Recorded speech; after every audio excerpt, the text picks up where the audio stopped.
kedu ihe bụzi Nwadiani because ụfọdụ ka ọ si gbatakwụrụ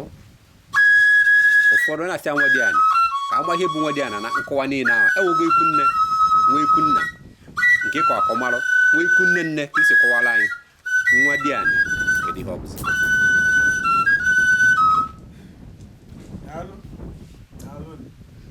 anyị ga-eso ihe na nsi n'usoro ibe mgbagoju anya ghara ịdị n'ime ihe ndị anụnwa anyị na-ekwu abịa ịjụ ajụ si kedu ibe bụ Nwadiani abịa ihe gbasara ọdịnala maọbụ omenala Igbo maọbụ asụsụ Igbo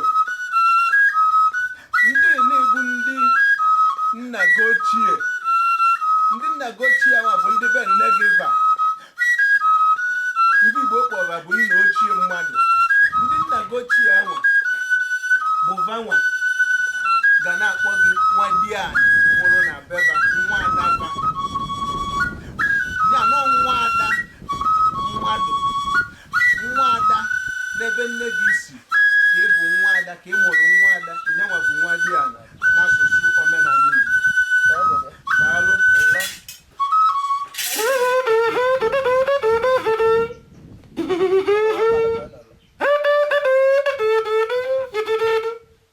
anyị ekele gị ọ ga-adịrị gị mma dejen